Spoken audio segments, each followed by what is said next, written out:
This is Dimensions in Parapsychology, and I'm Bryce Bond. My co-hostess today, Zulma Rayo, is still in Argentina. Our guest is a most unusual man. Now, some call him a prophet, a philosopher, or a cosmic prankster. He has great courage in what he says, and you may not agree with it. He indicates that mind is a myth. His name is U.G. Krishnamurti, no relation to J. Krishnamurti. U.G. creates an atmosphere of what we like to call mental aerobics. He's got your mind dancing. He provokes anger, frustration, challenge. Some say he's either a madman or a genius. Well, let's meet our guest, U.G. Krishnamurti. This is the book. It's called The Mystique of Enlightenment. It was written by Alvin J. Bobroff.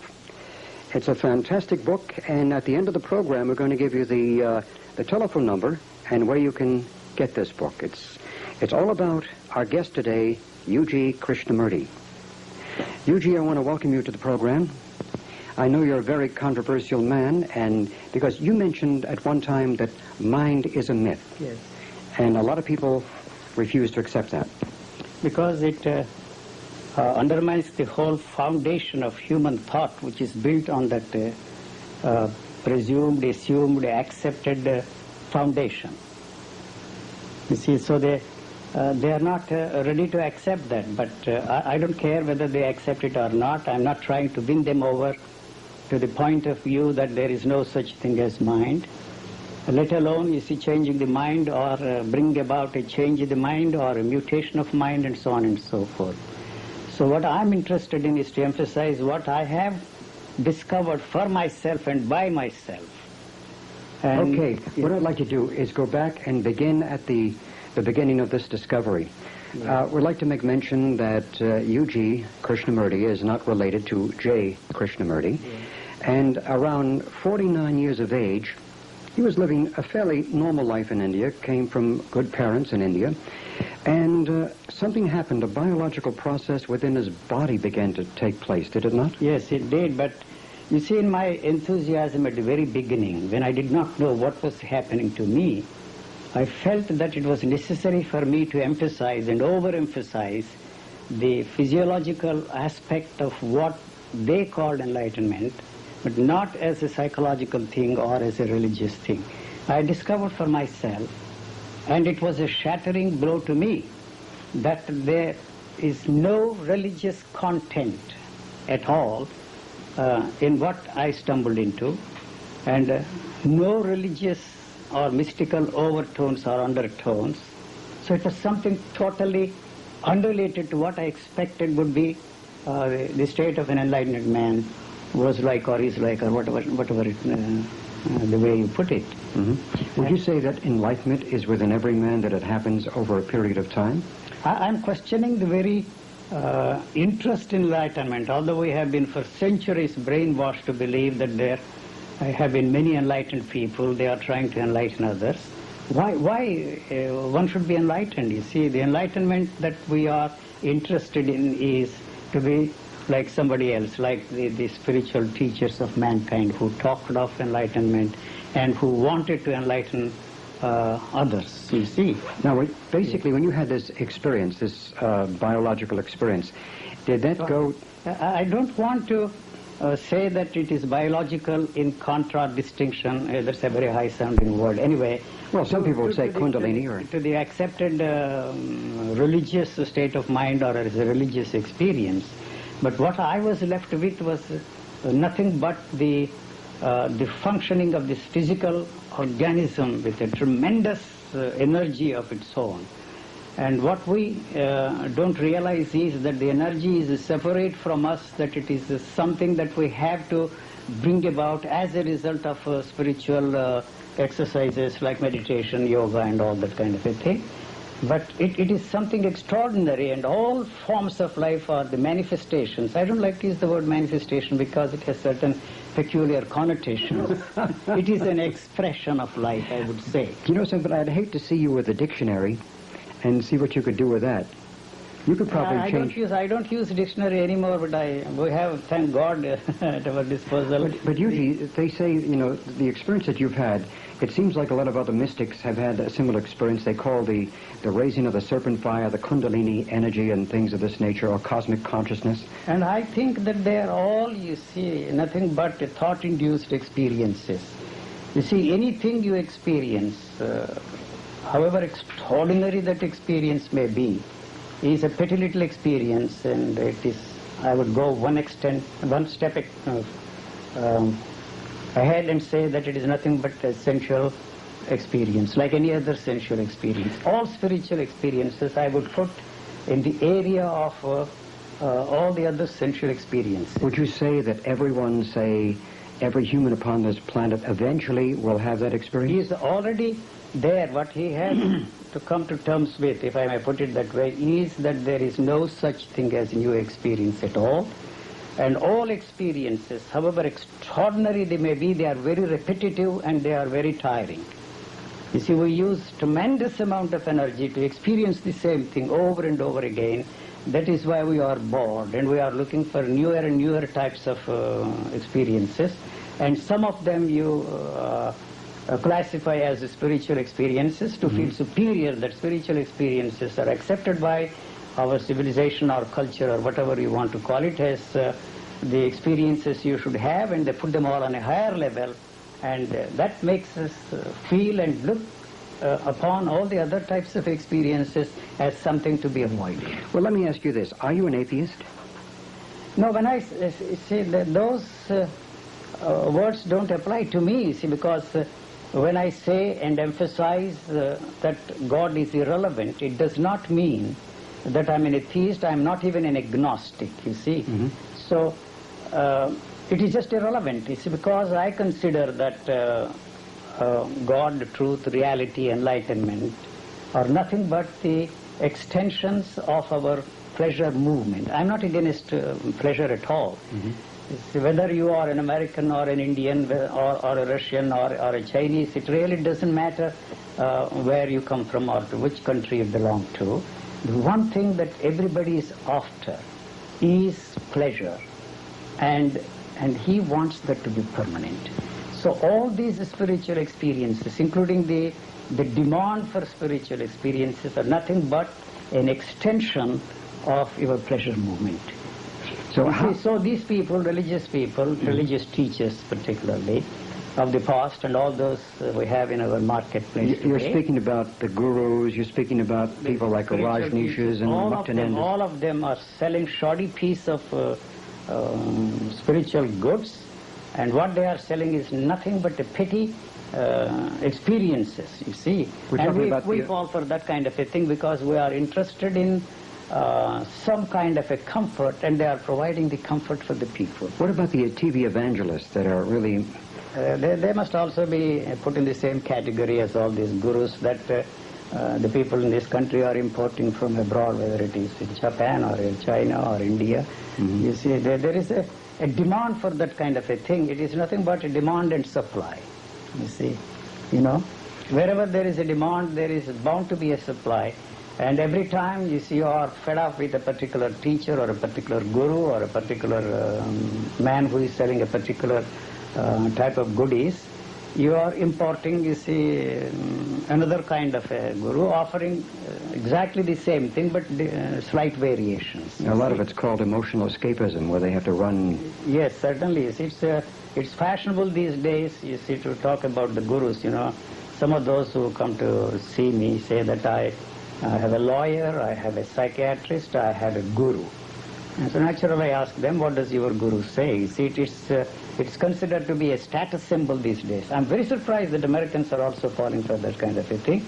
That guru is included in the list of those people, like the lawyer, like the accountant, like the psychiatrist. You see, guru has become an integral part, or considered as, you see, a status symbol these days. Well, certainly a lot of people are racing over to Pune, India, to find this chap who was over here kicked out of the country with his 95 Rolls Royces, and he now has the entourage of medical doctors, psychiatrists. Yes. He has lawyers, attorneys, politicians, all coming to him. Yeah, but that, you see, if one fool leaves, there are always other fools to take our place there, you see. So as long as there is a demand, so long these people stay in business. Now, I don't want to say anything against a particular teacher like Rajanisha or those who are in the marketplace selling the spiritual goodies. Why not? But I'm not interested because basically, essentially and fundamentally, my interest is only to emphasize that what I have come into, what I have stumbled into, and not to try to free anybody from their teachers, from their beliefs or their particular religious background. That's not my interest. It's just to focus, spotlight that what I have stumbled into is something which is extraordinary for me. Since it is not in the area of an experience, it is something that cannot be shared with anybody. And as a matter of fact, this cannot be fitted into any value system. I have no value for whatever I have stumbled into or whatever I have discovered, and it has no value for the society. What you have stumbled into. Yes. So it's there, you see. I don't care whether you listen to me or not, whether they reject what I am saying as absurd nonsense. It doesn't interest me. So that is why when I appear on shows like that, you see, I feel that I have really, really nothing to say. And it is highly presumptuous on my part to accept these invitations, but it's up to you to bring out whatever you want to bring out from this conversation, if you want to call it a conversation. This is something like, you say, a highly perfected instrument, you see, highly perfected instrument. It is singularly incapable of striking any false note. So if you notice any false notes here, I'm not blaming you. It's because what you are trying, you see, to how you are trying to play this instrument. So I really, frankly, honestly, I have nothing to say to you or to anybody. As I said, it's highly presumptuous on my part to sit here and to carry on this dialogue or conversation with you. But the only way this can, see, if I say this can, you see, it sounds mystifying. You see, the only way any expression can be made of the way this living organism is functioning is through your medium. So whatever comes out of this is yours and not mine, and I have nothing to do with it. But you're certainly attracting a lot of attention by what you have to say, by your philosophies, by, you know, the way you state things. It's like doing mental aerobics with people. It's like letting them do a dance with inside their mind. It's up to them to do what they like with what I'm saying, you see. And if they repeat what I'm saying, unfortunately, they become my followers. I have no following at all, you see.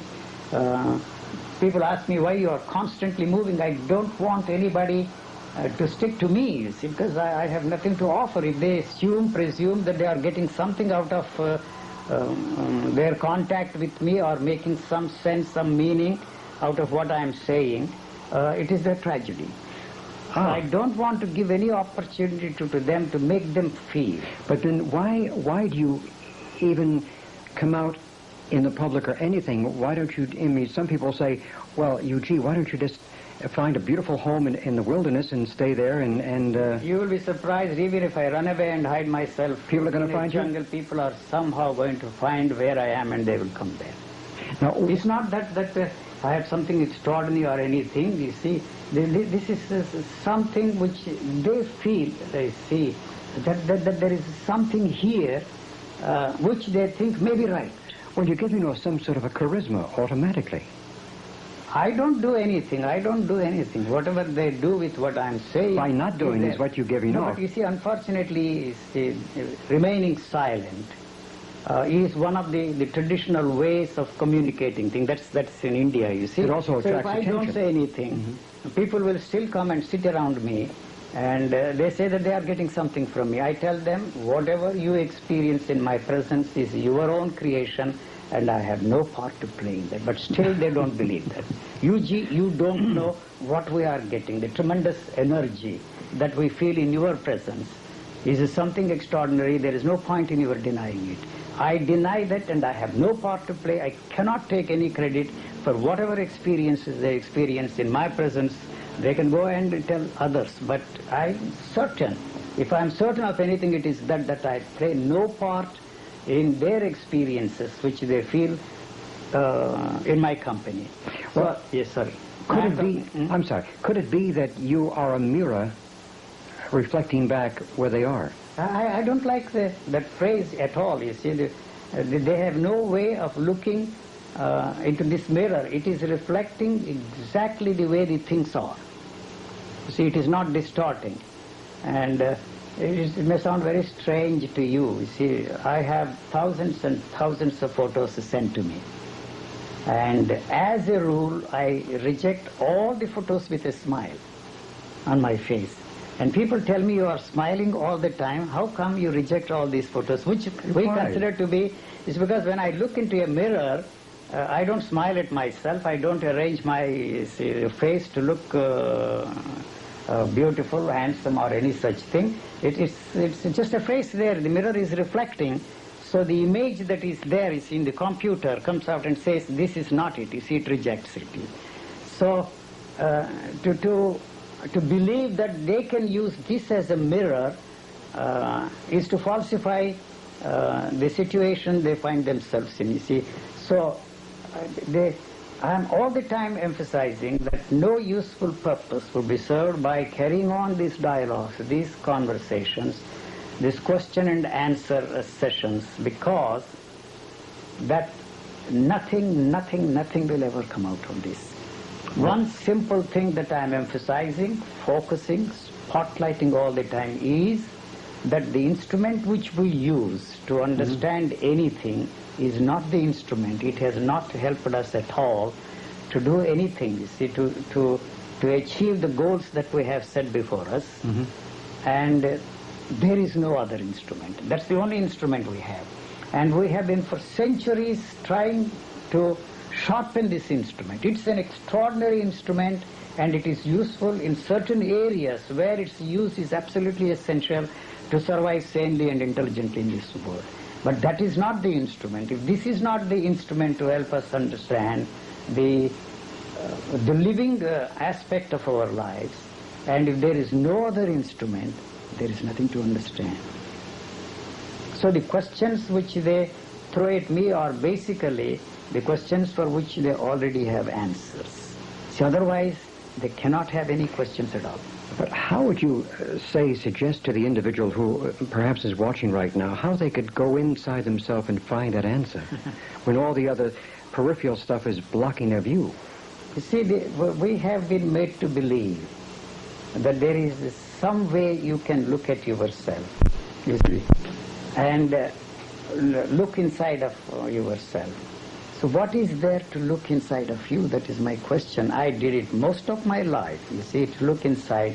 And because I was made to believe being is the ending, the seeing and the seer and the seen and the perceiver, the perceived, the observer and the observed. And you see, it doesn't make any sense at all, because there is nothing there to be seen. And the seer is nothing but the knowledge we have of the things out there and the things here inside of us. That already exist. That already, no, they are just sensations. As I said at the very beginning, this is nothing but the functioning of the living organism. And this body is not interested in anything other than responding to the stimuli. Whereas the mind is born and it sustains itself in the area of sensuality. It demands experiences. All those experiences, spiritual or otherwise, the body is not interested in them. It is rejecting them totally, because it has no use for them. So what it is interested in is to respond to the stimuli. And one of the other things which I want to emphasize at the same time is that the brain does not play any part, you see, in responding to the stimuli. It plays a very insignificant part. The brain is not a container. Brain is not it's just a reactor. It is reacting to the stimuli and translating the stimuli in terms of the memory that is there. You see, you call them neurons, you call it memory, you call it by whatever name you like. And the mind can maintain its continuity only through the translation of all these sensory perceptions, the sensory activity, in terms of the knowledge we have. In other words, a memory. In other words, memory. So, what are you? What is man? You see, I use what is man because I'm sorry, you see, I have to use that. What is a woman? What is man? Man is nothing but a memory. What is it that tells you that you are the same person that you were 15 or 20 years ago? What is it that makes us feel that we are something different from the other species on this planet? What I want to tell, you see, is that we are not created, if anybody has created us, for any grander purpose other than the species we have on this planet.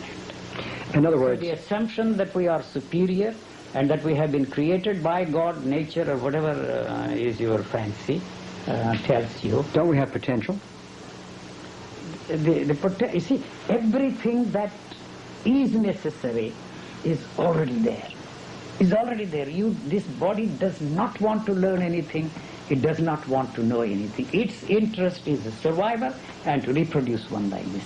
But we don't seem to have tremendous confidence in what this body can do. Right. So we think that we know a lot about this body. You see, all the medical technology that has helped us to discover the functioning of this body is very, very limited. We may be proud that we have, you see, done tremendous amount of research in understanding the functioning of the body, but what we do not know is immense. So there will come a time, I tell you, that you will have to treat way. You will have to have different ways of treating the body. The right body is different from the left. What do you mean the right body is different from the left body? There's nothing. You see, we assume that there is a totality here. You see, every cell is an autonomous unit. You see, we assume that there is a totality of things, that the human body is, there is not even a federal structure, if I may use the political term here, you see, this body. Each cell has a memory of its own, has a tremendous intelligence of its own. So one thing that I want to emphasize is that this idea of cooperation which we have superimposed on the human thinking is false, because you have to be kind, sympathetic, nice, brotherly, loving to your neighbor. But basically, every cell is interested in one thing, its survival. Its survival depends upon its cooperation with the cell next to it. So loving thy neighbor as thyself is one of the con games that humanity has played for centuries, or I don't know how many hundreds of years. Boy, you'll get a lot of reaction out of that one. Is it basically allowing the cells to know that we love them and we cuddle them? The love has no place in the scheme of things there at all. Love doesn't have any place at all. No place in the society. Maybe, see, it is necessary to love your neighbor, but that is where we have gone wrong, because in the name of love thy neighbor as thyself, for how many millions of people, men, women, children have been massacred. Yeah, but didn't you were married one time. Did you love your wife? I don't want to. It's ancient history. And it may be ancient history, but a lot of people like to find out. That was one of the things that made our life miserable, married life miserable, because see, long before, Tina Turner's song, What Has Love Got to Do With It? You see, I used to tell my wife, you see, she resented that, you see. So, where is the room for love? You see, I'm infatuated with you and you are infatuated with me. And the one thing that keeps us together is the sex. You see, I don't know if it is good for your audience. That's perfectly right. Their ears have just perked open. Yes. But that's the only thing that keeps us together. And then she used to tell me, I said, why you don't try elsewhere? You see, some other woman, you see, if that is a fact, you see.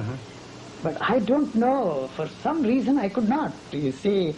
Maybe my upbringing, maybe my religious thinking, maybe I don't know, you see, but I used to talk in that strain, but I didn't have the guts, courage to try it elsewhere. And I don't want to make any confessions on this, but when I actually tried it, they finished. The sex finished for me. You will be surprised. The sex, one extramarital, one stand, what is that, one night stand. One night stand? Sex outside my marriage finished the sex for me. Because it suddenly struck me that we use the other person for our pleasure, and I have no business to use. You're true there, because a lot of people do use We sex, use and yeah. they use, you see. And so the only relationship we have with the people is what do we get out of this relationship, you see. The love we talk about, you see, turns into hate when once we don't get what we want out of relationship at all. Fascinating. Well, you're watching Dimensions in Parapsychology. I'm Bryce Bond. My guest today is U.G. Krishnamurti. No relation to J. Krishnamurti. What do you think about your counterpart? He has been dead for 3 years, and I don't think it is right to say anything about that man. Okay. Whatever he did. That's the end of it. He was pretty well accepted. A lot of people liked him. You see, the moment they accept what I am saying, that's the end of me. Oh. Yes, that's the end of me. Okay. And I want to... So there will arise a need for somebody else to come and blast everything that I am saying. You see, those who existed before me, whether Krishnamurti or Buddha or all those teachers, cannot touch, you see, what I am saying. You see, it's not that I feel egocentric or any such thing. When once you touch life at a point where nobody touched before, what existed in the past cannot touch this, because this is something new. It is something unique. Nobody can touch this. Well, but it is possible for you, if you are lucky enough to touch life at a point where nobody touched, to make this obsolete. Not those who existed before. So I'm not interested in freeing anybody from those people that existed before, and condemn the whole thing as traditional, and what I am going to say is something extraordinary, something rational, something revolutionary. To me, there is no such thing as revolution at all, because revolution is nothing but a revaluation of the value system. It may be necessary in a social structure where the revolutions have become part and parcel of the changing conditions of our living, but there is no such thing as a revolution at all. Now, this basically we could consider to be your perception of your personal reality. In other words, you're living your truth. Are you not? You see, to me there is no such thing as truth. You see, what I say now at this moment is true and valid for me. The next moment probably you will see and you will hear altogether something quite different from what I said a while ago.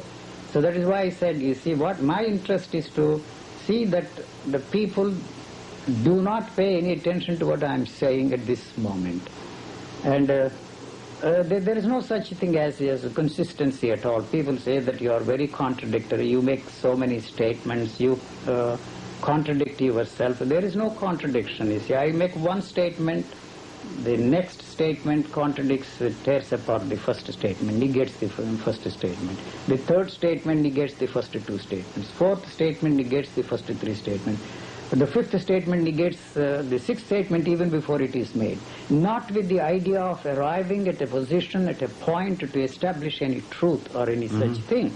So the truth is something which cannot be captured and contained and given expression to by anybody. The moment you try to put it, you see, in a structure, a thought structure, it is already dead, whether it is mine or yours. So the dead one cannot touch anything living. The moment you see the thought touches life, the whole structure of thought, whether it is yours, there is no such thing as yours or mine. I don't have any thoughts which I can call my own. Not one thought which I can call. Then there's really nothing that anyone can say to you that will really honestly upset you, would they? Upset? Upset you, or get you upset. Nothing, you see. No, nothing. So they could call you everything and it wouldn't even bother you. It doesn't bother me, not because, you see, I am impervious, you see, to, is that the word? I don't know. That's a good word. To what they are saying, that I ignore what they are saying. So I have a lot of opinions, from disease to divinity, you see, because I have lived 72 years, I have traveled everywhere in the world, I have met so many people. But my opinions are no more important than the opinions of that the cab driver there. You see, you may think that your opinions are something extraordinary. So I am not interested in or even trying to change the opinions of others.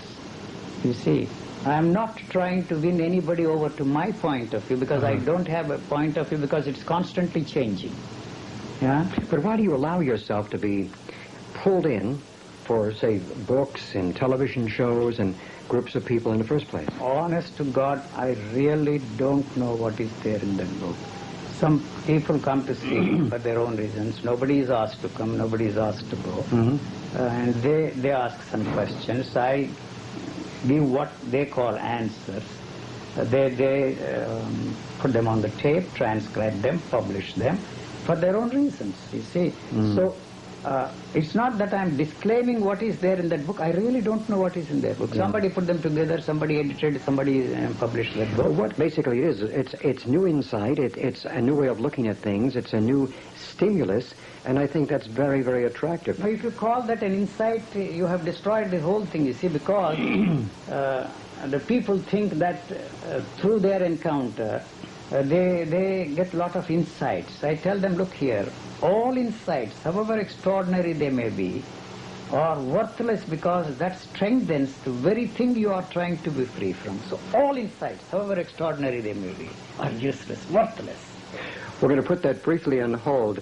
We're watching Dimensions in Parapsychology. A little bit unusual today. Our guest is U.G. Krishnamurti, and is a very wonderful book. I'm going to say it's a fabulous book. It's edited by Alvin Bobroff from the Divine Living Inc. It's called The Mystique of Enlightenment, and it is filled with lots of profound information. If you want to say wisdom, yeah. And as Yuji said, he has a lot of his own opinions, and it's his own ideology, and it's something that he has come to from this, what can I say, the process of Kundalini, or that biological thing that happened at 49 years of age, or that cosmic consciousness. Something happened that transformed him, and it's good. And we'll be right back after this message. Whether it's working to preserve Antarctica or blocking the slaughter of endangered species, Greenpeace is in the forefront. In parapsychology, our guest today is U.G. Krishnamurti. Now, I want to quote something that were written up in some of these Xerox copies, which are going to be able to tease you a little bit. Okay. Making love is war. Cause and effect is the shibboleth of confused minds. Yoga and health foods destroy the body. The body and not the soul is immortal. There is no communism in Russia, no freedom in America, and no spirituality in India. Service to mankind is utter selfishness. Jesus was another misguided Jew, and the Buddha was a crackpot. Mutual terror, not love, will save mankind. Attending church and going to the bar for a drink are identical. There is nothing inside you but fear. Communication is impossible between human beings. God, love, happiness, the unconscious, death, reincarnation, and the soul are non-existent figments of our rich imagination.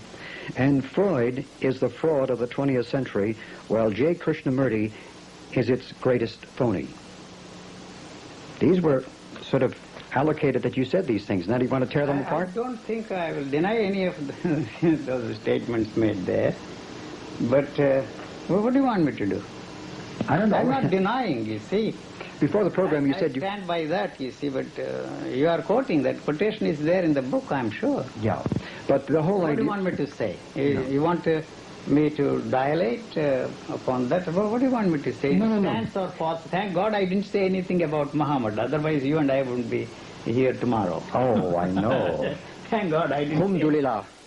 say anything about Muhammad. That's not good. That I was frightened of Muhammad or any such thing. It didn't occur to me. But they're pretty heavy. You know, any allocations, man, they're going to come and get you. Yes. If you say that there is no freedom in America, I may not get my visa next time and I have to take my next available flight out of this country. Who knows? Is there any such thing as freedom? No. What I have discovered, I don't know what word to use, what I have stumbled into, because it's not something which I have done anything to be where I am today, you see. And so I have to find some other word. I'm not worried. If I try to communicate whatever I'm trying to say, that's enough for me. Is that there is nothing to be free from.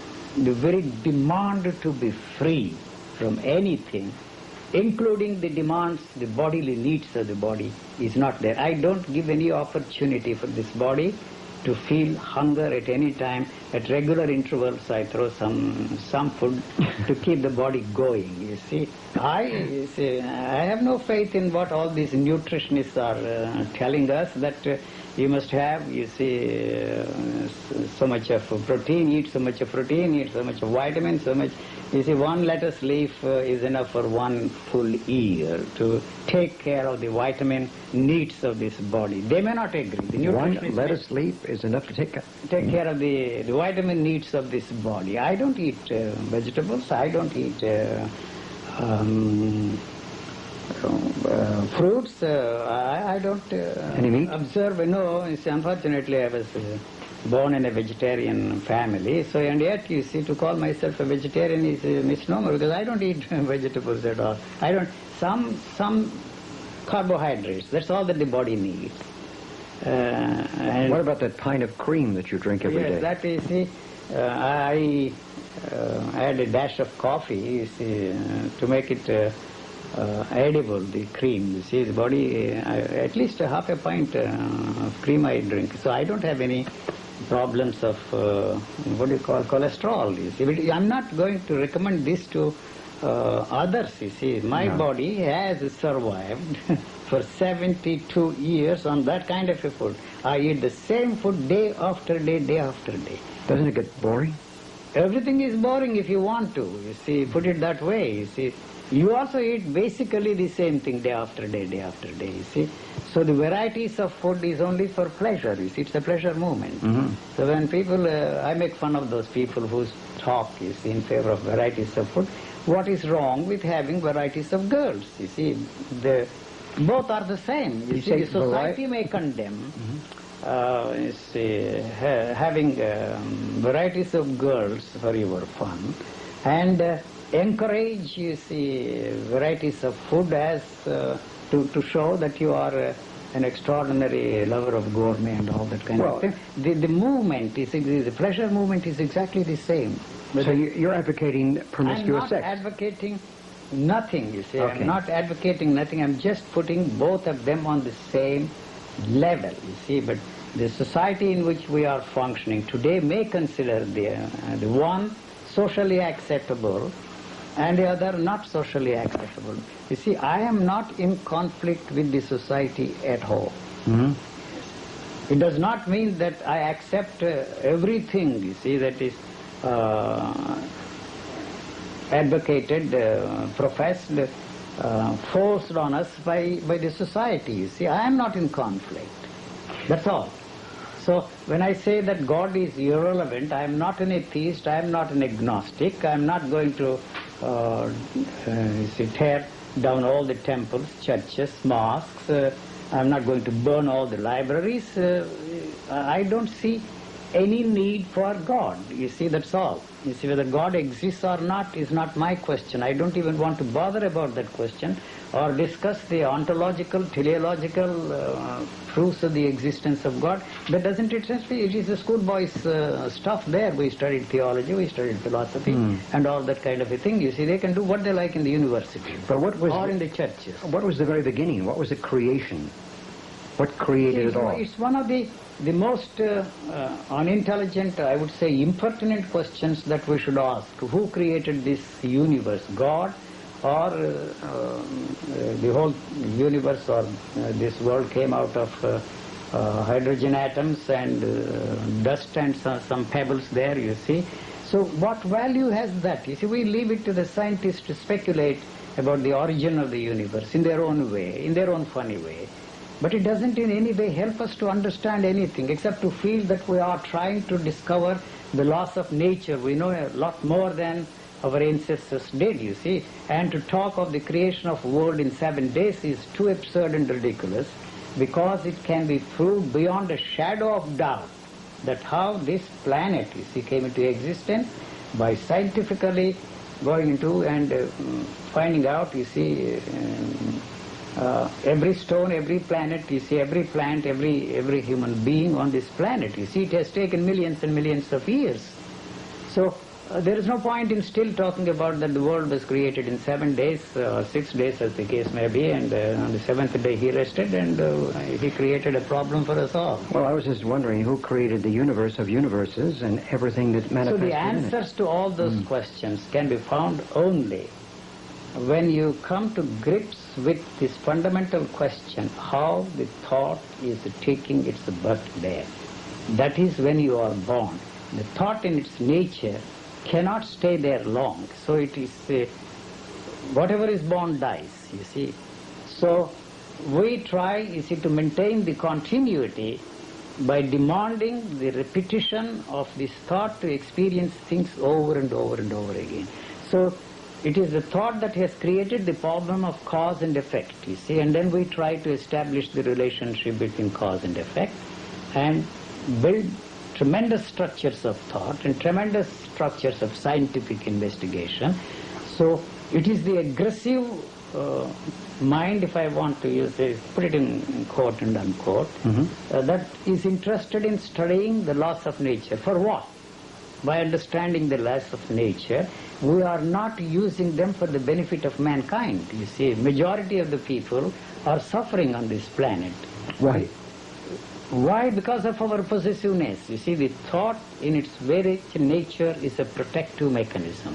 It draws lines, it creates frontiers here. So naturally we create frontiers on this globe also. So there is no way that you can resolve this problem by trying to understand, you see, the laws of nature. They will get the Nobel Prizes. And But we need guideposts along the way, don't we? have they helped us? For centuries we have been depending upon the value system, and it is that has created the misery for man.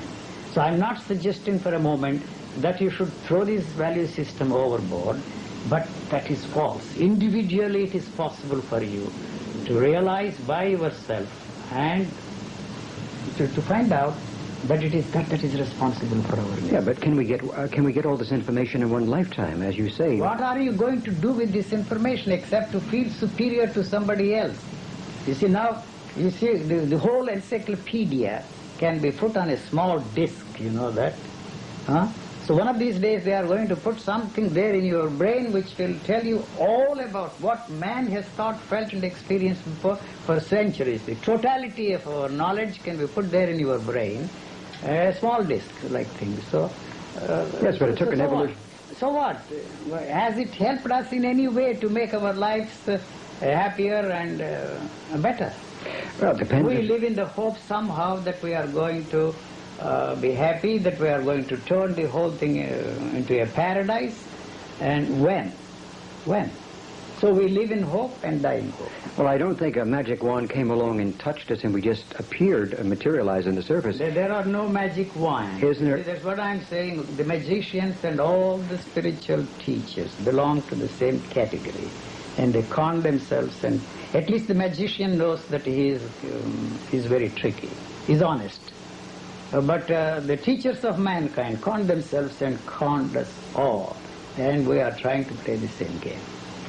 But isn't there a plan of, say, incarnational or spiritual evolution or evolution itself? I am questioning the very idea of evolution, see, let alone the spiritual evolution. Spiritual evolution is an extension of the same. And we talk of spiritual evolution because we assume that there is an entity there, that there is a center there, that there is an I there, that there is a self there, that there is a soul there, you see. So we have to find out for ourselves and by ourselves, is there any center there? Is there any I there? As far as I'm concerned, the only I found and still find there is the first person singular pronoun. The I that I am? Yes, that's all, the first person singular pronoun. We have to use the first person singular pronoun and second person singular pronoun and third person for purposes of communication. See, you must have noticed that I'm very confused. I don't know when I say you, I'm lost. You're not lost. You're watching Dimensions in Parapsychology. I'm Bryce Bond. My guest today is U.G. Krishnamurti. I want to correct something here. I mentioned the fact Divine Living, besides the editor of this book, Alvin Bobroff, he is really divine, but the name of the organization is called Dynamic Living, Inc. And at the end of the program, we'll give you the phone number, so have your pencils ready, because This is probably the only place you're going to be able to buy this book. Because as you heard Yuji say, he doesn't care if it's being sold, he doesn't care if you understand him or like what he has to say. He is what he is. Anyway, it's called The Mystic of Enlightenment. The Mystique of Enlightenment. I correct that. It should have been Mistake of Enlightenment. The Mistake of Enlightenment. Thank you, Yuji. That's wonderful. You catch it? See, folks? You see that lovely smile he's got on camera? Aha, we got him. We're going to freeze frame that and send out a lot of 8x10s on it. Good. You're free to do whatever you want to do, sir. Now, there is an enlightened man. This is my opinion, anyway. Okay, there's one more.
Yes, that's all, the first person singular pronoun.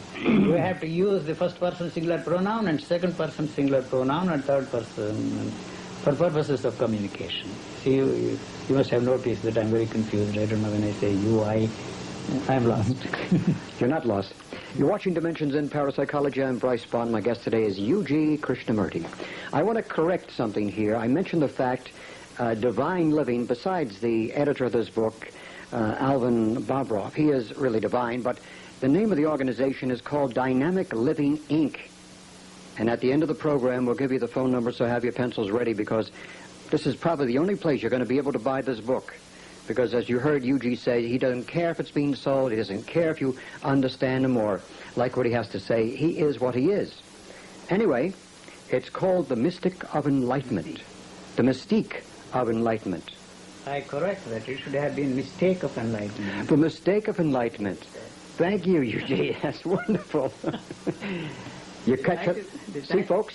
You see that lovely smile he's got on camera? Aha, we got him. We're going to freeze frame that and send out a lot of 8x10s on it. Good. You're free to do whatever you want to do, sir. Now, there is an enlightened man. This is my opinion, anyway. Okay, there's one more.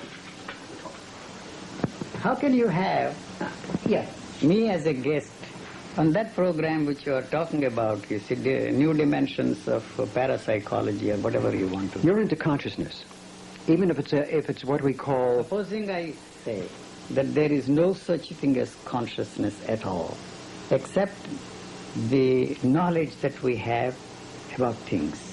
That would be okay by me. There are no thoughts, and what is there is only about thoughts.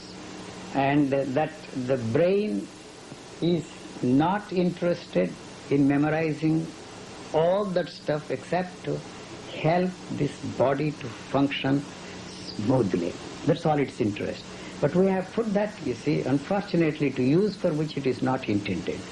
And I have always been emphasizing to whomsoever is,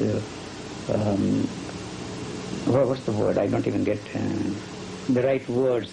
Whoever is interested in whatever I am saying, that the thoughts are not spontaneous, they are not self-generated at all. You know? So what is the thinking we are talking about? Do we use thoughts to think? No.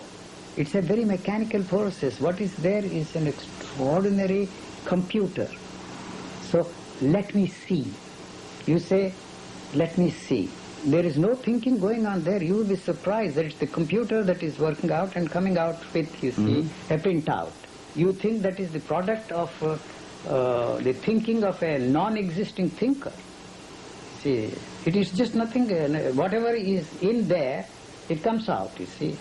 So you are activating this computer, and whatever is coming out of this computer is what is put in there. So if you ask some questions which have no relevance to this computer, it just stops there. It doesn't give any answers there. So how can there be imagination if everything's already in the computer? Imagination has no place there at all in the scheme of things. Is there such a thing as imagination? We assume that there is imagination, and I can't imagine anything other than what the senses report.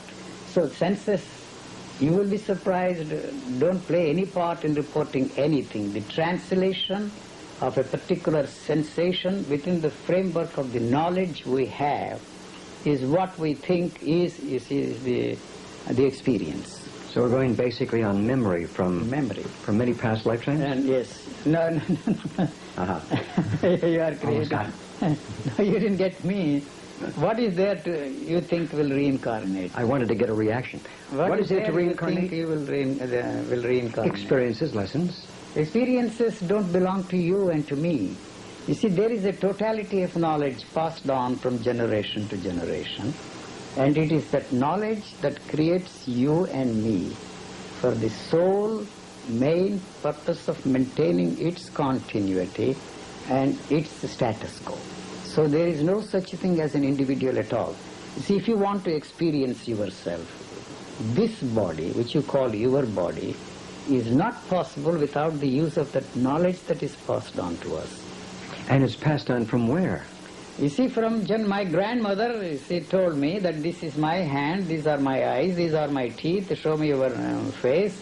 Every time, you see, a visitor visited my place, she said, tell me your name, tell them your name. That is how, you see, it has become more and more complex, you see.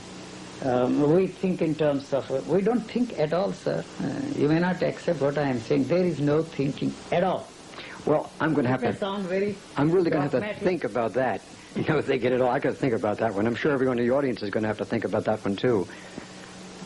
But why is it that some of these Indian gurus state that, you know, their reincarnational beliefs that we come back as animals or they go back to animals? You and I are not going to be there to test the validity of the claims of those people. Where are we going to be? Say that they are going to be somebody. See, who knows? How can we test the authenticity of they are self-deluded people who want to delude us, you see.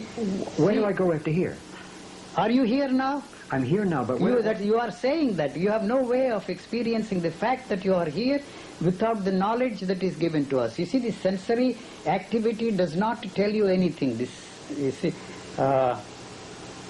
stimulus and response actually, factually is one unitary movement. There is no way you can separate the two and say that this is the response to a particular sensation that is out there. It is one unitary movement. So it is what we call thought, or the knowledge we have of things, that creates the space between the two and tells you that that is the stimulus and this is the response. So the sensory perceptions do not tell you anything about anything. Have you died before? You see, there is no such thing as death at all. You see, It's an illusion. It is an illusion because there must be a birth for death. You see, we fix a point here and say that you were born on such and such a date, you see. But you can't tell yourself that you are dead on such and such a date, but somebody else, you see, who watches that condition of your body, which is not functioning the way we are used to the functioning of the body, and say that it is dead, you see. So there must be 2 points. This point is fixed by thought. See, so you have no way. You see, although there are so many people who are trying to play all kinds of games with you and tell you that, you see, there is this experience of rebirthing, go back and back and back to your birth and experience your birth all over again. These are all just gimmicks, you see, that we are foolish enough to believe all that kind of things and indulge in such amusements and actually believe that you are experiencing your own birth all over again. But anything you experience now is the result of the totality of your experiences. You are projecting this mechanism back to the time when you were born and believe that you are going through your birth again. It is a funny little fantasy that we create for ourselves and experience and believe that you are actually experiencing your own birth again. Well, let me ask you this. What happens when we leave this physical body in death? To the body or to you? To the body. The body will be taken care of by others because it will stink. Okay, and be buried. Now, what happens? What happens to the vultures or to the me? Huh? What can I call the me? me? Does not exist now. That's all that I'm saying. The you as the consciousness or the mind. What? The you as you know yourself and the you as you experience yourself is created by that knowledge. Every time you experience something, you are adding to that. Every time you tell yourself that you must be peaceful, that you must be this, that and the other, that you must not be this, that and the other, you are adding to the momentum of the totality of knowledge. One question which we do not know we don't have any answer for that question so far, is it also transmitted through the genes, the totality of man's experiences, man's knowledge, man's thoughts, or is it only the result of our cultural upbringing? I don't know and I can't make any definitive statements, but one of these days probably they will find out that the genes also play a tremendous part in transmitting the knowledge that our ancestors acquired, you see. But in what way, I don't know. Now they say that it is not only the capacity to learn languages, but the capacity to learn a language is also controlled by the genes. I am not an expert in that field. That's what I am told by the experts who know what they are talking about. So what do we do? Do we have any freedom of action? Is there any the free will to do whatever you want to do? If you had, say, 30 seconds to sum it all up, what would you tell the people in the audience right now? Get lost. Go somewhere else. Get lost and go somewhere else. Yes. Any Try your luck somewhere else. Such as where? Whatever they are after. Anywhere they can go. I have nothing to offer them. Eugene. Nice meeting you. Goodbye. You are very refreshing. I want to thank you very much for that. Stay right where you are, please. I just want to make mention and have your pencil ready because I want to give you the phone number. The Mystique of Enlightenment, or as Eugene says, The Mistake of Enlightenment, edited by Alvin Bobroff of Dynamic Living, Inc. The phone number is in New York City, 244-3100. That's 244-3100. If you're out of New York City, you dial 212-244-3100. Again, thank you, Eugene.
That is the difference.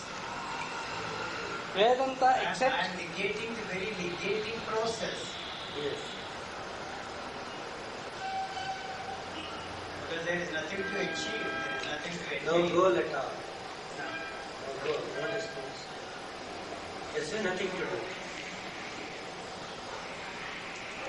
No, if that contention is seeking at all, Yes, exactly. then we are. What we are. Stop seeking, sir. You stop seeking. If I stop seeking, What I'm saying is, you stop seeking. yeah, Whatever you are going to say from that moment onwards is irrelevant. You are assuming that if you stop seeking, some terrible things would happen. They wouldn't happen at all. because I am what I am. No, you I are am seeking. frightened. Yes. You are frightened that this is something terrible would happen to you. I assure you nothing will ever happen to you. So my assurance is has no meaning to you. That was the condition doing puja, japas, everything, whatever you do, sadhanas, anything that We you are all do. drugs, we are not drugs. So the question is how to know that we are in the real state and that You we will should not never see. know. You will never know. That's the problem. You will never know. Then I am not in that state at all. No, that what state? The natural The state. state that is created by the knowledge. That's all you are talking about. Then it's the same knowledge that tells you that you are in that state, not in that state. Nobody can say that he is a free man. Nobody can say that he is an enlightened man. Nobody.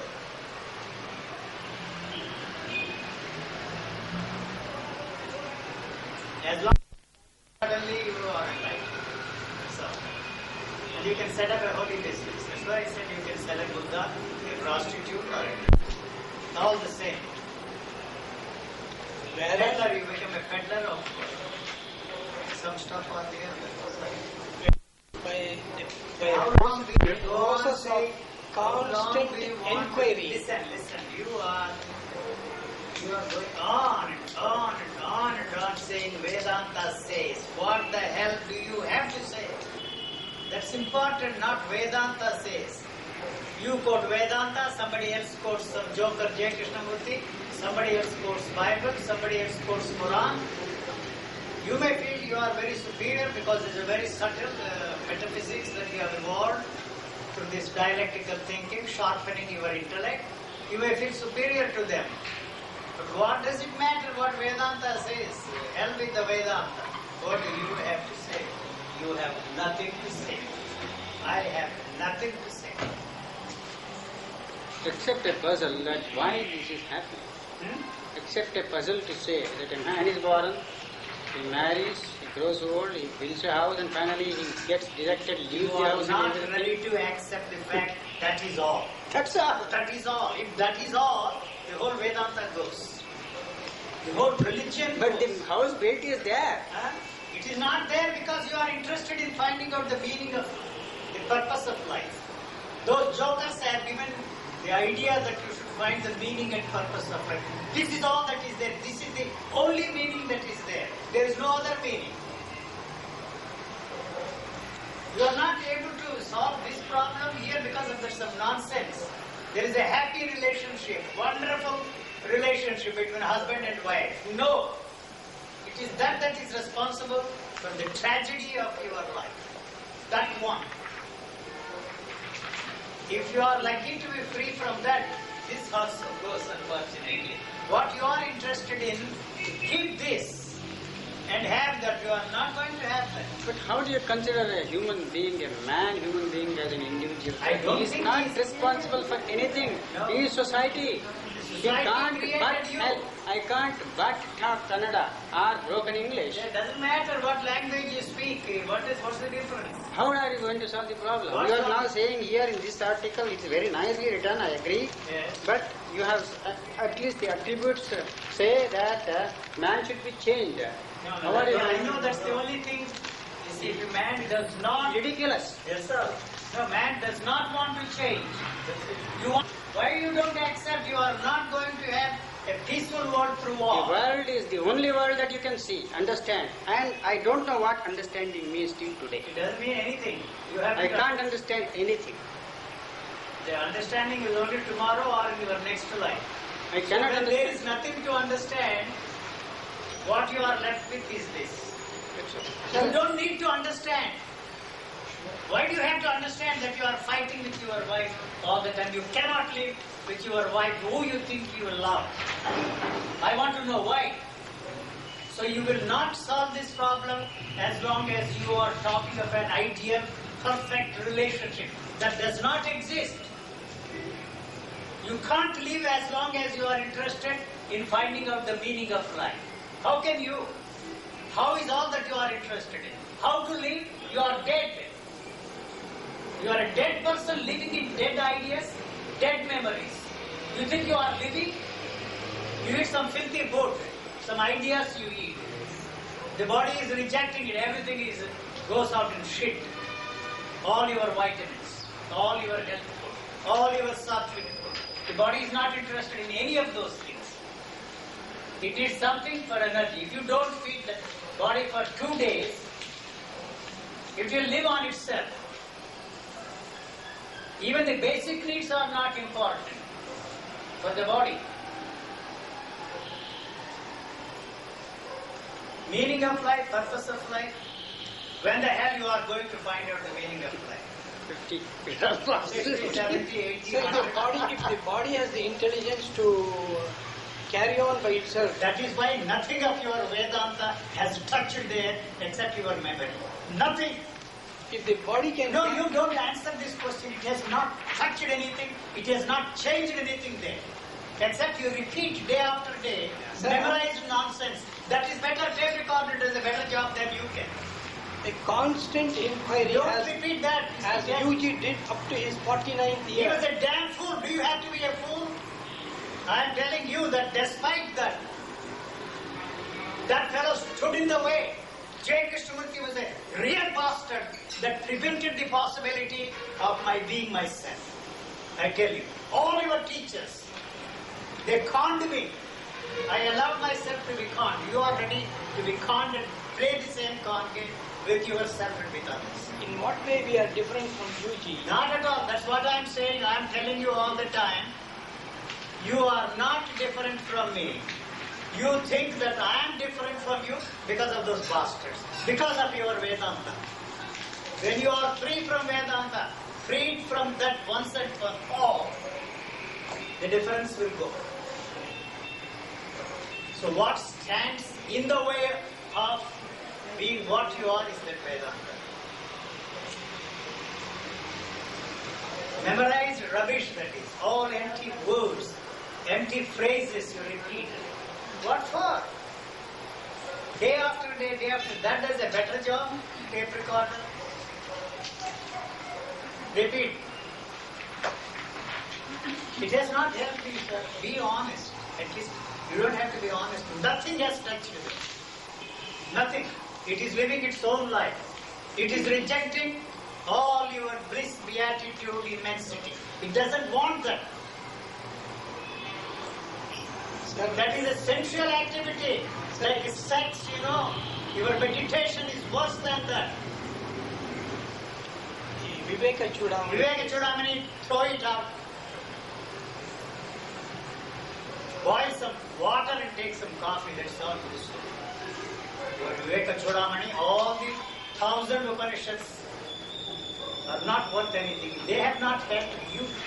If they help somebody else, what do you care? Your life is one of living misery. Otherwise you wouldn't read that book. You are a miserable man.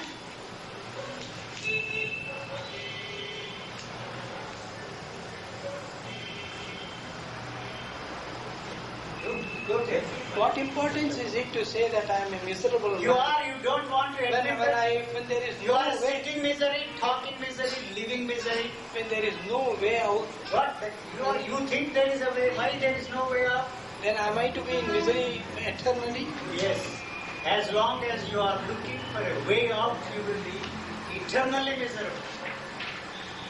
Only death will free you from that. There is also no way in. No way. Even there, our knowledge says that you are going to be born again. Yes. That's why it gives you, you postpone the possibility of freeing yourself from that now. Next life. Good luck to you. Thank God there is no next life.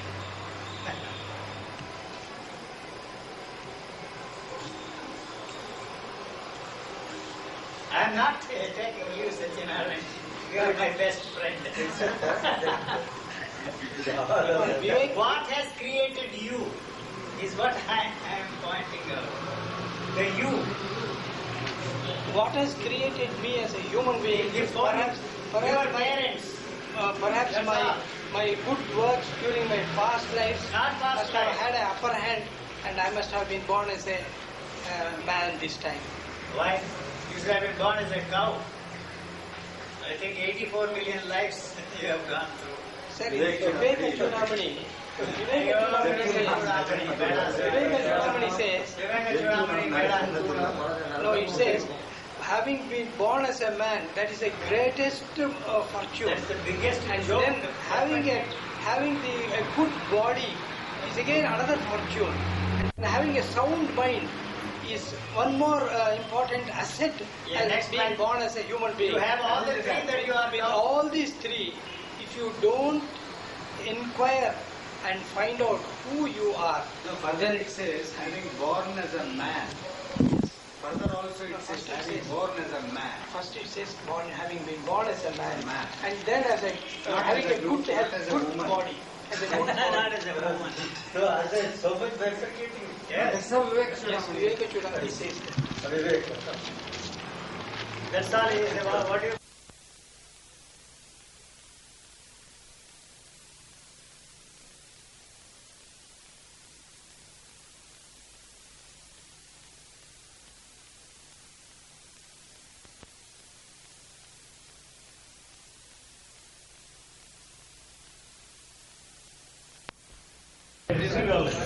No moderation. Yes, sir, tell the white word.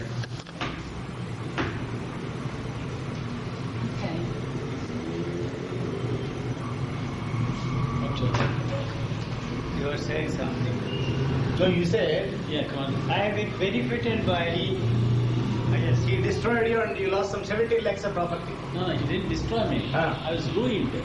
I see. Totally. Completely. And I was thrown to the streets. How you lost 70 lakhs property? You 17 lakhs worth of property in the Bannerghatta area at my own ashram. And prior to that, I was to get 17 crores worth of property and the pontification of the biggest mutt that in Karnataka state. And I was about to be coronated. Instead of getting coronation, I was locked up in a room. That is my position. That was my fate.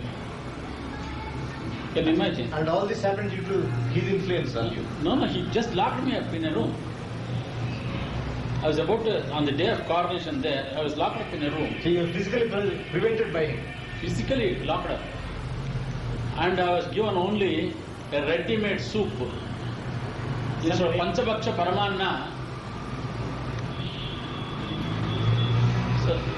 So what, and one man, one Ramdas, he was in States. He came to Bangalore. He visited my ashram. So he saw the ashram and the activities going on. He was so much pleased. And he said, I would like to give 1 lakh to the ashram. Unfortunately, I told him there is one Krishnamurti, go and meet him also. Because he was coming from America, I thought he would be interested. He came and met him. He said, I want to do this. Paraman said, don't turn that side, don't go that side, don't meet him again. And he has never met me again. And let alone 1 lakh, not even 1 rupee I got. And one man from Canada, Ross, he came to my ashram. So he was very much enamored. He wanted to stay there and have a cottage. So he drew up a drawing. Then on his way back to Canada, I went to Bombay and met him. So I was expecting the dollars from Canada to build that cottage. And he never wrote, I never saw him. Then I came to know that he was the person to prevent him from sending anything or to do anything with me. And I had 16 students, all faithful, loyal, obedient, and they were taking good care of me also. He drove them all out. And I lost that small ashram which I had in the Sringeri Mutti of Bangalore, a fine place. His entry allowed him to stay there, so I was removed from there. So I invited him to the ashram. I was kicked out there. So I thought of helping him to get a good house in Bangalore by going to the Sringeri, but I was locked up in the room. this. And now Bhavati Vikshandehi. What to do? I'm not responsible. Totally, entirely, fully, completely is responsible. You would have been murdered long time ago. That is your story, sorry. My story, real story. They were printing 100 rupee notes that Sangarmat, what do you call that? Sringeri Mat, sir. No, there is one more powerful. Yes, Richard- Foodly mud. Foodly mud. They were printing 100 rupee notes, they would have put him in prison. Or murdered him. No one had the guts to touch me or take me to anywhere. The jail, the whole Karnataka government. That's the position. Even that spoiled. All influence I had, all the contact I had, all the privileges I had from the government. You believe all that.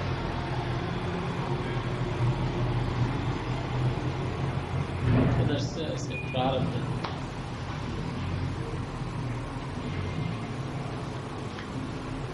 You go build your own ashram, what you call. Ulpochya. Adu boche. ನಾವು ವೀಟು ಇಲ್ಲ ಉಣ್ಣು ಇಲ್ಲಮ್ಮ ಅವ್ರಿಗ ಅಯ್ಯಪ್ಪ ಹೆಂಗ್ ಹೋದಾಗ ಬಿಟ್ಟು ಇನ್ನೇನು ಇದೆಲ್ಲ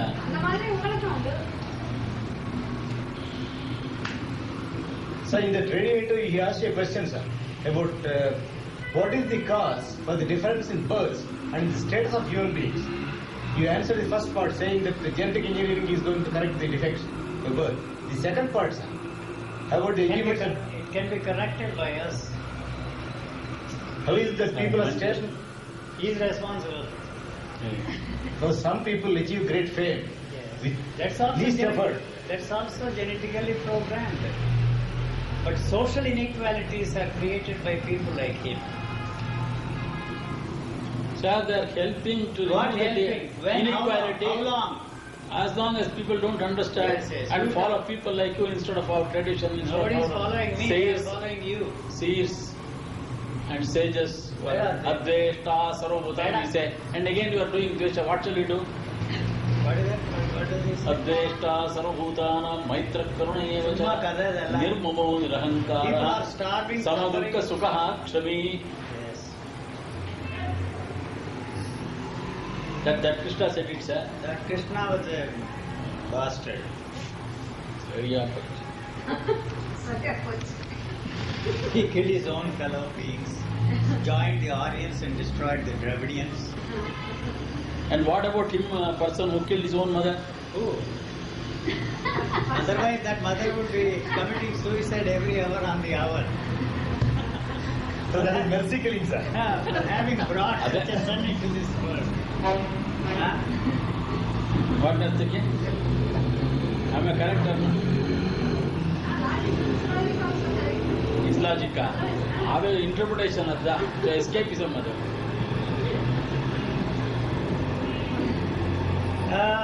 Kadavale, Andavane. Why are we here? Because we are not there. Why are we? He promised me so many things. Not only I. Ask him, What did he promise you, sir? tell me, sir. The bungalow, Big bungalow, Rolls Royce Rolls car. Royce car, and a paraphernalia, and free air ticket to all over India travel. Where is it now? And promised it. The compassion shown was locked up in a room without. And ready soup. So if you think of doing any good to anybody, this is the result. Be careful.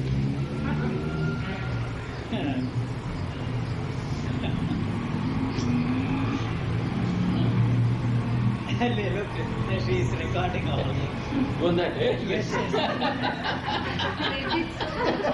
Permanent. Really, you are dangerous to you. Please take it away. You want to just enjoy life. This is the space, spiritual arena you are having. Please take it. It will be shown all over the world.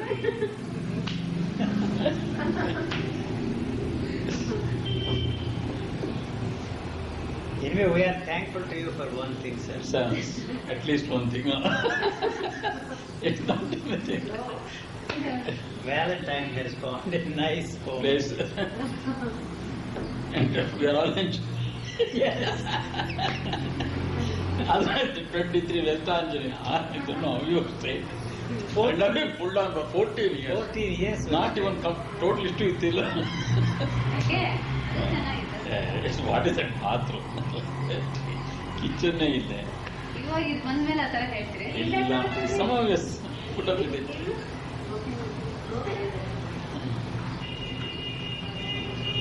Never anywhere.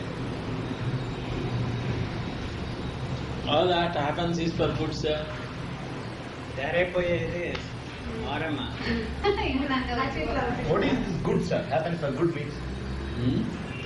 What do you mean by It's a saying? good training for you to understand things better, to know your position, to know where you stand, what you are and how you are, and how to take things in its true perspective. It's a training. Samatvam yoga uchyate. So to get that samatva, this is a training center. These are the better experiences. Correctly.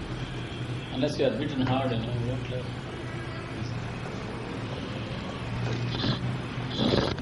But a preceptor like him beats, isn't it? Eh? A preceptor or somebody, some holy person like him. Not me.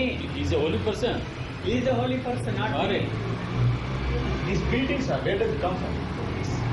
Your own environment, reaction of your actions and Possibly society. without his influence, these beatings may happen to each other. By your own confession.